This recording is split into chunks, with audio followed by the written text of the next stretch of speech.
Good morning, সবাই ভালো আছেন নিশ্চয়ই। আজ হচ্ছে রবিবার।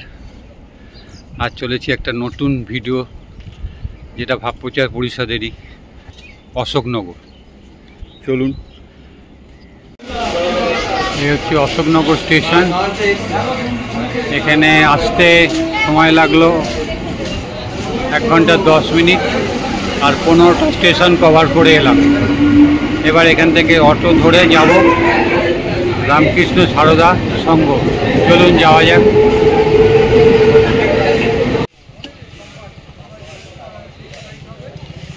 এই হচ্ছে অশোকনগর স্টেশন।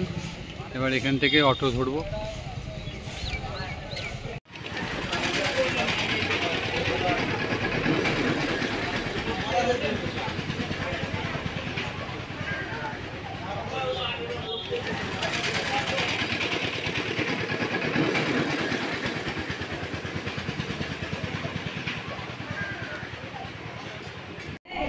জয় ঠাকুর, জয় মা, জয় স্বামীজি। এই হচ্ছে আজ যেখানে অনুষ্ঠান, সেই জায়গাটা হচ্ছে রামকৃষ্ণ সারদা সংঘ। এই হচ্ছে ওনাদের মন্দির। আর এইখানে এখন আজকে সারাদিন ধরে অনুষ্ঠান চলবে। যথারীতি সামনে ঠাকুর, মা, স্বামীজি, আর এদিকে 16 পার্ষদ রয়েছে। আস্তে আস্তে সবাই চলে আসছে।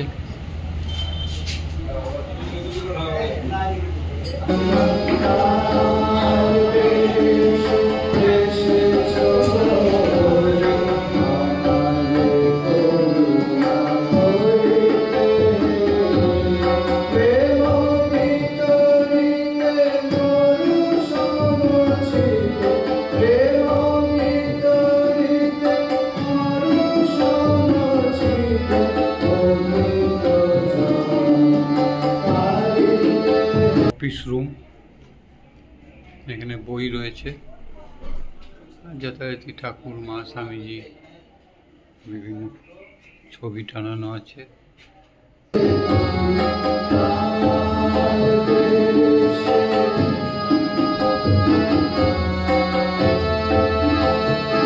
সকালে টিফিনের ব্যবস্থা করা হয়েছে, প্যাকেট দেওয়া হয়েছে, কলা, টিফিন। সবাই লাইন দিয়ে দাঁড়িয়ে নিচ্ছে। এই দেখুন,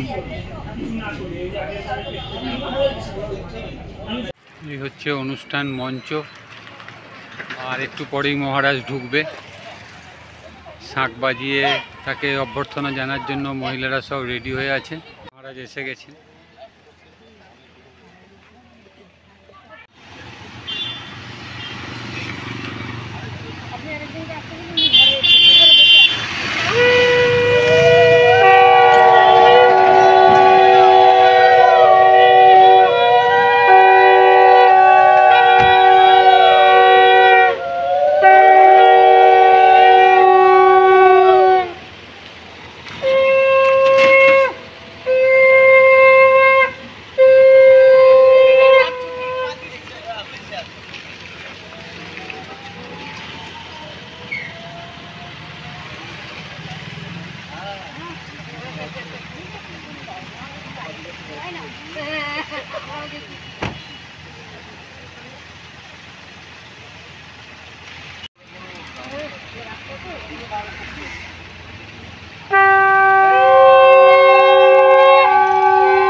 সভাপতির আসন অলঙ্কৃত করবেন রামকৃষ্ণ মঠ দক্ষিণেশ্বরের অধ্যক্ষ মহারাজ পরম পূজনীয় স্বামী ঈশব্রতানন্দজি মহারাজ।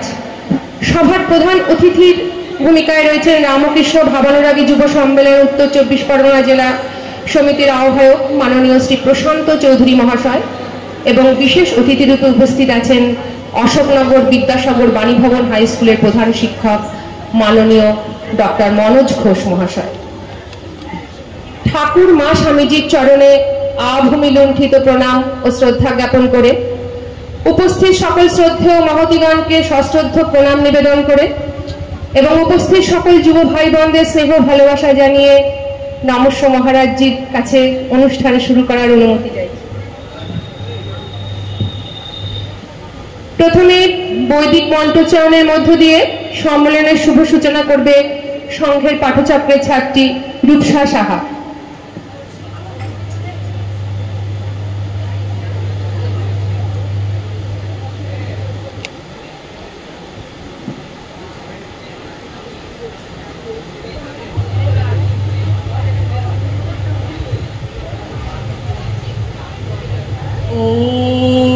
सहना भवतु सहनौ भुनक्तु सह वीर्यं कर्वावहै तेजस्विनावधीतमस्तु मा विद्विषावहै।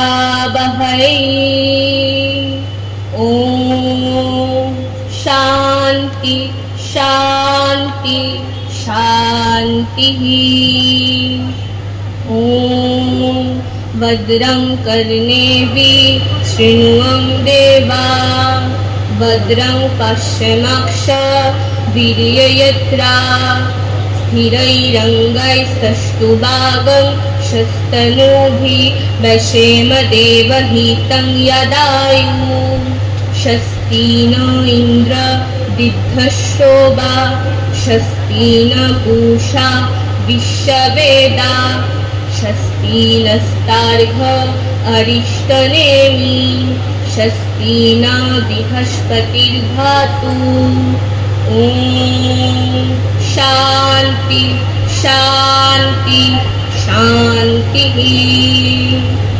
ॐ शं नो मित्रा शं वरुणा शं नो भवर्तर्यमा शं नो इन्द्र बृहस्पतिः शं नो विष्णुरुक्रमः। नमः ब्रह्मणे नमस्ते वायो त्वामेव प्रत्यक्षं ब्रह्मसि त्वामेव प्रत्यक्षं ब्रह्मा वदिष्यामि रीतं वदिष्यामि सत्यं वदिष्यामि तद्वक्तारम् आवतु आवतु मम आवतु वक्तारम्। ॐ शान्ति शान्ति शान्तिः। ॐ पूर्णमदः पूर्णमिदं पूर्णात् पूर्णमुदच्यते पूर्णस्य पूर्णमादाय पूर्णमेव अवशिष्यते। ॐ शान्ति शान्ति शान्तिः। हरि ओं तत्सत्। সঙ্গীত পরিবেশন করবে সংঘের পাঠচক্রের ছাত্রী অর্চিতা ভৌমিক। মা এবং স্বামীজিকে প্রণাম জানিয়ে আমি আমার গান শুরু করছি। অর্চিতা ভৌমিককে এখন অতিথি বরণের পালা। কৃষ্ণ মঠ দক্ষিণেশ্বরের অধ্যক্ষ মহারাজ পরম পূজনীয় স্বামী ঈশব্রতানন্দজি মহারাজকে বরণ করে নেবে আমাদের সংঘের পাঠচক্রের ছাত্রী রূপসা সাহা।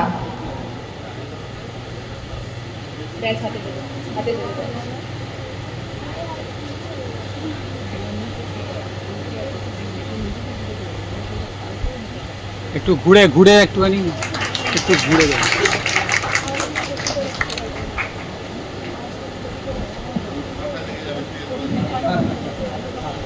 এবার প্রধান অতিথি তথা রামকৃষ্ণ বিবেকানন্দ ভাব প্রচার পরিষদ ও বিবেকানন্দ ভাবানুরাগী যুব সম্মেলন উত্তর 24 পরগনা জেলা সমিতির আহ্বায়ক শ্রী প্রশান্ত চৌধুরী মহাশয়কে বরণ করে নেবে সংঘের পাঠচক্রের ছাত্রী শিউলি বৈরাগী।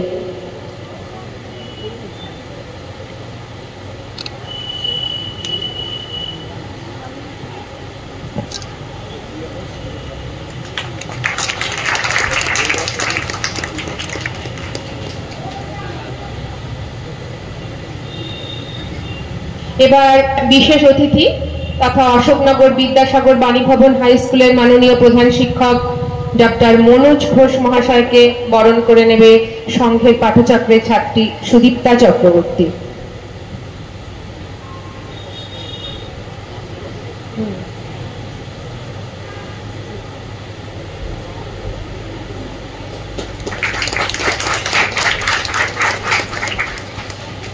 উপস্থিত সকলকে বলছি সবাই আসন গ্রহণ করবেন, অনুগ্রহ করে ইতস্তত এদিক ওদিক ঘুরে বেড়াবেন না।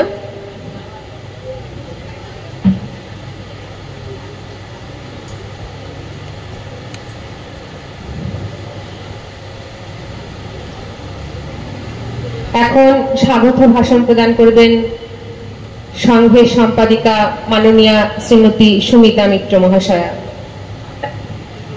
শ্রী শ্রী ঠাকুর ও স্বামীজি মহারাজের রাতুল চরণে আমি আভূমি লুণ্ঠিত প্রণাম নিবেদন করি। প্রথমে মঞ্চে উপস্থিত আছেন পরম পূজনীয় মহারাজ স্বামী ঈশব্রতানন্দজি মহারাজ, অধ্যক্ষ রামকৃষ্ণ মঠ দক্ষিণেশ্বর মহারাজকে জানাই আমার ভক্তিপূর্ণ প্রণাম, স্বাগতম। প্রধান অতিথি হিসেবে আজ আছেন আমাদের শ্রী প্রশান্ত চৌধুরী মহাশয়, তার পরিচয় ওনাদের একটু বলতে হবে অবশ্য। আহ্বায়ক রামকৃষ্ণ বিবেকানন্দ ভাব প্রচার ও বিবেকানন্দ ভাবানুরাগী যুব জেলা সমিতি উত্তর 24 পরগনা। প্রশান্ত মহাশয়কে জানাই আমি আন্তরিক নমস্কার, স্বাগত, অভিনন্দন। আজ বিশেষ অতিথি হিসেবে উপস্থিত রয়েছেন আমাদের মাননীয় ডক্টর মনোজ ঘোষ মহাশয়, প্রধান শিক্ষক অশোকনগর বিদ্যাসাগর বাণীভবন হাই স্কুলের প্রধান শিক্ষক। তাকে আমি জানাই আন্তরিক প্রীতি, শুভেচ্ছা, নমস্কার, স্বাগত। সর্বোপরি মঞ্চের সামনে যারা আছো, আজকে এই যে আমাদের অনুষ্ঠান, যে যুব সম্মেলন স্বামী বিবেকানন্দ ভাবানুরাগী যুব সম্মেলন, তার যে আজকে প্রধান আকর্ষণ যারা, তারা হচ্ছে যুব প্রতিনিধি। তোমরা এসেছো, তোমাদেরকে জানাই আন্তরিক প্রীতি, ভালোবাসা, শুভেচ্ছা। আজকে স্বামী বিবেকানন্দ ভাবানুরাগী সম্মেলন, ভাবানুরাগী মানে হচ্ছে ভাবে ভালোবাসায় যারা উন্মুক্ত। তোমরা বিবেকানন্দ নাম তোমরা সবাই শুনেছো, স্বামী বিবেকানন্দের নাম তো শুনেইছ। আর আজকে যারা এসেছো তারা আমার মনে হয় তার প্রতি তোমাদের ভালোবাসাও যথেষ্ট আছে। নইলে রবিবারে অনেক কাজ থাকে, তোমরা এটা ওটা করা ফেলে, কিন্তু তোমরা আজকে এসেছো, আমাদের একদম পরিপূর্ণ হয়ে গেছে দর্শক সব মানে আসন। অত্যন্ত খুশির ব্যাপার এটা। এই স্বামী বিবেকানন্দ ভাবানুরাগী যে আমাদের এই যে যুব সম্মেলন, যুবকদেরই তো ভূমিকা। স্বামীজি চেয়েছিলেন এমন শিক্ষা যে পাঠ করবে সঙ্গে পাঠচক্রের ছাত্রী সৌমিলি দাস। তোমরা সবাই একটু উঠে দাঁড়ালে ভালো হয়।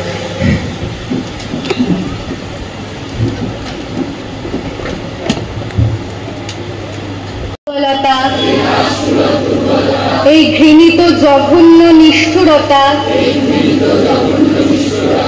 এইমাত্র সম্বলে তুমি উচ্চাধিকার লাভ করিবে। এই লজ্জাকর কাপুরুষতা সহায়ে তুমি বীর ভোগ্যা স্বাধীনতা লাভ করিবে। হে ভারত, ভুলিও না তোমার নারী জাতির আদর্শ। সীতা, সাবিত্রী, দময়ন্তী। ভুলিও না তোমার উপাস্য উমানাথ, সর্বত্যাগী শঙ্কর। ভুলিও না তোমার বিবাহ, তোমার ধন, তোমার জীবন ইন্দ্রিয় সুখের, নিজের ব্যক্তিগত সুখের জন্য নহে। ভুলিও না তুমি জন্ম হইতেই মায়ের জন্য বলি প্রদত্ত। ভুলিও না তোমার সমাজ সে বিরাট মহামায়ার ছায়া মাত্র। ভুলিও না নিজ জাতি মূর্খ, দরিদ্র, অজ্ঞ, মুচি, মেথর তোমার রক্ত, তোমার ভাই। হে বীর, সাহস অবলম্বন করো। সদর্পে বলো আমি ভারতবাসী। ভারতবাসী আমার ভাই। বলো মূর্খ ভারতবাসী, দরিদ্র ভারতবাসী, ব্রাহ্মণ ভারতবাসী, চণ্ডাল ভারতবাসী আমার ভাই। তুমিও কোটিমাত্র বস্ত্রাবৃত হইয়া সদর্পে ডাকিয়া বলো ভারতবাসী আমার ভাই, ভারতবাসী আমার প্রাণ। ভারতের দেবদেবী আমার ঈশ্বর, ভারতের সমাজ আমার শিশু সজ্জা, আমার যৌবনে উপবন, আমার বার্ধক্যের বারাণসী। বলো ভাই ভারতের মৃত্তিকা আমার স্বর্গ, ভারতের কল্যাণ আমার কল্যাণ। আর বলো দিনরাত হে গৌরীনাথ, হে জগদ্দম্বে আমায় মনুষ্যত্ব দাও। মা আমার দুর্বলতা কাপুরুষতা দূর করো, আমায় মানুষ করো। নমস্কার। সৌমিলিকে এবার তাৎক্ষণিক বক্তব্য উপস্থাপন করব। প্রথমে বর্তমান যুব সমাজের চরিত্র গঠনে স্বামীজির প্রভাব, এই বিষয়ে বক্তব্য রাখবে সংঘের পাঠচক্রের ছাত্রী চন্দ্রিমা রায়। প্রথমে আমি ঠাকুর শ্রীমা স্বামীজিকে আমার প্রণাম জানাই। উপস্থিত পূজনীয় মহারাজ, সকল সম্মানীয় ব্যক্তি ও ভক্তদের আমার শ্রদ্ধা ও প্রণাম। আজকে আমার বিষয় বর্তমান যুব সমাজকে চরিত্র গঠনে স্বামীজির প্রভাব। স্বামীজি ভারতবর্ষের একজন মহান ব্যক্তি। তিনি শুধু সাধক নন, তিনি আদর্শ মানুষ করার কারিগর। তিনি বলেছিলেন, তোমরা নিজের উপর বিশ্বাস রাখো, তবেই সবকিছু সম্ভব। স্বামীজিকে ছোটবেলায় নরেন বলে ডাকা হতো। পিতা বিশ্বনাথ দত্ত ও মাতা ভুবনেশ্বরী দেবী। পিতামাতার মধ্যে করত তিনিও খুব দয়ালু ছিল। গরিবের দুঃখ দেখলে তার প্রাণ কেঁপে উঠত। তার বাড়িতে কোনো সাধু সন্ন্যাসী আসলে তিনি খুব খুশি হতেন, বেশ দামি দামি জিনিস তাদের দিয়ে দিতেন। একদিন তো এক সাধুকে নিজের ধুতি খুলে দিয়ে দিয়েছিলেন। তাই তার বাড়ির লোকরা বাড়িতে সাধু সন্ন্যাসী আসলে তাকে দোতলার ঘরে আটকে রাখত, কিন্তু নরেন দোতলার ঘরে জানলা দিয়ে তাদের ডেকে দামি জিনিসপত্র ছুঁড়ে দিত। তার বাবা ছিলেন একজন আইনজীবী, তাই বাড়িতে নানা ধর্ম নানা জাতির লোকের প্রায় আনাগোনা ছিল, আর তাদের খাওয়ার জন্য বসার ঘরে সাজানো থাকতো পৃথক পৃথক হুকো। একদিন নরেন জানতে পারলো এক জাতির হুকো অন্য জাতি টানলে নাকি তার জাত নষ্ট হয়ে যায়, তার জাত চলে যায়। তাই নরেন একদিন পৃথক পৃথক হুকো একটু করে টেনে নিজেই পরীক্ষা করে দেখতে চাইলেন জাত কিভাবে নষ্ট হয়, জাত কিভাবে চলে যায়। স্বামীজি মানুষকে ঈশ্বর বলে মনে করতেন। জীবে প্রেম করে যেই জন সেই জন সেটি ঈশ্বর। একবার কলকাতায় প্লেগ রোগ মহামারীর আকার ধারণ করলো। স্বামীজি ঝাঁপিয়ে পড়লেন প্লেগ রোগীদের সেবায়। বহু লোক এই রোগের ভয়ে কলকাতা ছেড়ে পালিয়ে যাচ্ছিল, কিন্তু স্বামীজি পালিয়ে যাননি, তিনি ত্রাণের উদ্যোগ নিলেন। তখন স্বামীজিকে তার গুরু ভাইরা জিজ্ঞাসা করছেন, এত টাকা আসবে কোথা থেকে? স্বামীজি তখন উত্তর দিয়েছিলেন, দরকার পড়লে মঠের জমি বেচে দেব, আমরা সন্ন্যাসী, গাছতলায় থাকার এবং ভিক্ষে করে খাওয়ার আমাদের অভ্যাস থাকা দরকার। কিন্তু মঠের জমি বেচতে হয়নি। অনেক মানুষ স্বামীজির পাশে এসে দাঁড়িয়েছিল, মানুষের সেবায় ঝাঁপিয়ে পড়েছিল। স্বামীজি বিশ্ববিখ্যাত হলেও দুঃখী দেশবাসীর কথা একবারও বলেননি। তিনি বিশ্ব ধর্ম সম্মেলনের সেই ঐতিহাসিক রাতে এক ধনী ব্যবসায়ীর বাড়িতে অতিথি হয়েছিলেন। সেই ব্যবসায়ীর বাড়ির অট্টালিকার আরাম, বিশাল সজ্জা সম্পূর্ণ উপেক্ষা করে তিনি জন দরিদ্রের কথা ভেবে সারা রাত মাটিতে শুয়েই কাটিয়ে দিয়েছিলেন। স্বামীজি নারীদের পড়াশোনা ও সেবার কথা ভাবতেন। তিনি বলতেন, ভারতবর্ষের নারীদের প্রকৃত শিক্ষা দেওয়া গেলে তারা নিজেদের সমস্যা নিজেরাই সমাধান করতে পারবে। ভারতবর্ষে ভগিনী নিবেদিতা এলেন নারীদের শিক্ষা ও সেবার জন্য। ছোট ছোট মেয়েদের নিয়ে শুরু করলেন স্কুল। নিবেদিতার এই উদ্যোগ দেখে স্বামীজি আনন্দিত হলেন, নিবেদিতার পাশে এসে দাঁড়ালেন।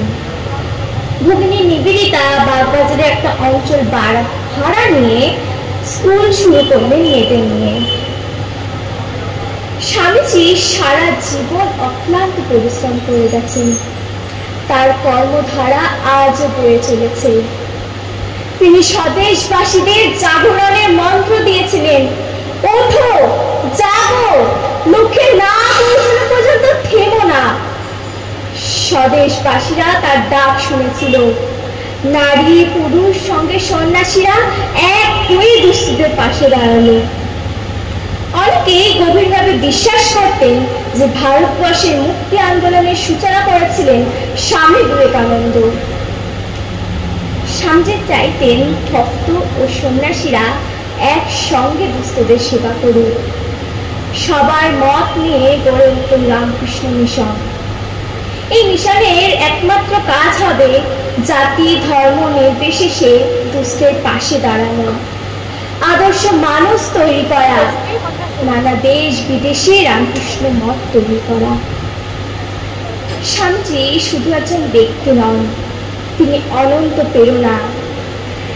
আমরা যেন তার জীবন থেকে শিক্ষা নিয়ে নিজের চরিত্র গঠনের দিকে এগিয়ে যেতে পারি, এটাই হোক আমাদের অঙ্গীকার। সবশেষে স্বামীজির একটি বাণী দিয়ে আমি শেষ করছি। সর্বদা দাতার আসন গ্রহণ করো, সাহায্য দাও, সেবা দাও, যতটুকু তোমার যা দেওয়ার আছে দিয়ে যাও, কিন্তু সাবধান, তার বিনিময়ে কিছু চেও না। নমস্কার।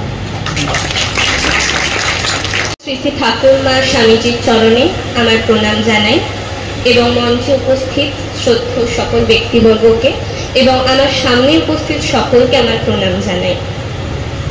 আজকে আমার বিষয় হলো যুবদের প্রতি স্বামীজির বার্তা, অর্থাৎ আমাদের প্রতি স্বামীজির বার্তা কি। স্বামীজি হলেন তারুণ্যের প্রতীক। তিনি মনে করতেন যে যদি সমাজ গঠনে কেউ সবচেয়ে ভালো গুরুত্বপূর্ণ ভূমিকা পালন করতে পারে তাহলে তারা হলো যুবরা। তো স্বামীজি মনে করতেন যে সবার ভিতরে অসীম শক্তি লুকিয়ে আছে। সেই শক্তির বহিঃপ্রকাশ ঘটাতে পারলে এমন কিছু কার্য নেই যেটা আমরা সম্পন্ন করতে পারবো না। একটা শক্তির দ্বারাই আমরা কার্যকে সম্পাদন করতে পারবো। স্বামীজি সবসময় এটাই মনে করতেন। তাই জন্য তিনি বলতেন যে আমাদের যে মধ্যেকার শক্তি আছে তাকে প্রস্ফুটিত করতে হবে। তার শিষ্যা ভগিনী নিবেদিতা স্বামীজি সম্পর্কে বলছেন যে তিনি বলতেন নারী পুরুষ বিশেষত যুবকদের যে তাদের ভিতরকার যে শক্তি সেটাকে বাইরে আনতে হবে। কিন্তু আমাদের মনে প্রশ্ন জাগতেই পারে আমরা সেই শক্তির উদ্ভাবন ঘটাবো কি করে। তাই জন্য স্বামীজি আমাদের 4টি মন্ত্র বা অনুশাসনের কথা বলেছেন। প্রথমটি হলো শ্রদ্ধা। বলছেন সবাইকে তিনি বলছেন যে শ্রদ্ধাবান হও, অর্থাৎ সকলের প্রতি শ্রদ্ধা আনতে হবে। সকলকে ছোট বড় সকলের প্রতি যেন শ্রদ্ধা বর্তমান থাকে। দ্বিতীয় তিনি বলছেন অর্থাৎ সাহস। তিনি বলছেন যে নির্ভীক হও। আমরা কোনো কাজ করার আগে সবসময় বলি যে এটা আমার দ্বারা হবে না বা আমরা এই কাজটা করতে পারবো না, মানে আমরা সব কাজ করার আগেই ভয় পাই। কিন্তু তিনি বলছেন যে ভয়কে বাদ দিয়ে আগে কাজটা করতে হবে, তারপর দেখতে হবে আমরা কাজটি পারছি কিনা, সেই কাজটি আমাদের দ্বারা হচ্ছে কিনা, আগে তো করতে হবে তারপর। তাই ভয়হীনভাবে আমাদের কাজটা আগে করতে হবে। তৃতীয় তিনি বলছেন নিঃস্বার্থপরতা, অর্থাৎ নিঃস্বার্থপর হও। কোনো কাজ করার আগে সবসময় আমরা দেখি যে এই কাজটাতে আমাদের কোনো স্বার্থ আছে কিনা, আমাদের স্বার্থ সিদ্ধি হচ্ছে কিনা, কিন্তু তা না। সকলের কাজে নিঃস্বার্থভাবে অংশ নিতে হবে। নিজের স্বার্থ আছে কিনা সেটা ভাবলে হবে না। চতুর্থ তিনি বলছেন সত্য, অর্থাৎ সত্যানুরাগী হও। স্বামীজির বাণীতে আছে, তিনি বলছেন যে সত্যের জন্য সবকিছুকে ত্যাগ করা সম্ভব, কিন্তু কোনো কিছুর জন্য সত্যকে ত্যাগ করা সম্ভব না। অর্থাৎ সবসময় সত্যের আশ্রয় নিতে হবে, কোনো মিথ্যা দিয়ে কাজ করলে হবে না। কিন্তু এবার প্রশ্ন আসতে পারে যে কিভাবে আমরা এই 4টি অনুশাসনকে কাজে লাগাবো। তার জন্য স্বামীজি বলছেন 3H ফর্মুলার কথা, অর্থাৎ 3টি H। প্রথম H হলো হেড মানে মাথা। মাথার বুদ্ধি বোধ দিয়ে আমাদের আগে নির্বাচন করতে হবে কোনটা শুভ কর্ম কোনটা অপকর্ম, তাতে আমাদের বুদ্ধি খরচ করতে হবে। দ্বিতীয় হলো হ্যান্ড মানে হাত। আমরা শুভ কর্ম নির্বাচন করলাম, তারপরে সেই কাজটা কিভাবে করব, হাত দিয়ে করতে হবে সেই কাজটা। তৃতীয় হলো হার্ট মানে হৃদয়। ভালোবাসা প্রেম স্বার্থহীনভাবে সেই কাজটা সম্পন্ন করতে হবে। স্বামীজি সবসময় চেয়েছেন আমরা যুবরা এগিয়ে আসি, ভালো সমাজ গঠন করি, যাতে এই সমাজে এখন সবচেয়ে বড় সমস্যা হলো মূল্যবোধের অবক্ষয়। সারা জায়গায় চারিপাশে আমরা দেখতে পারি যে শুধু অবক্ষয় আর অবক্ষয়, কিন্তু স্বামীজি আমাদের প্রতি আস্থা রেখেছে। আর স্বামীজি হলেন আমাদের পথ প্রদর্শক। তাই স্বামীজি আমাদেরকে দিয়েই এই সমাজকে সুন্দরভাবে গড়ে তুলতে চাইছেন। নমস্কার, ধন্যবাদ। ধন্যবাদ রূপসাকে। এখন একটু স্বাদ বদল, সঙ্গীতের মাধ্যমে আমরা আনন্দ উপভোগ করব এবং আমাদের পাঠচক্রেরই অন্যতম ছাত্রী সৌমি সরকার তার সঙ্গীতের মাধ্যমে সবিনয় নিবেদন জানাবে শ্রীচরণে।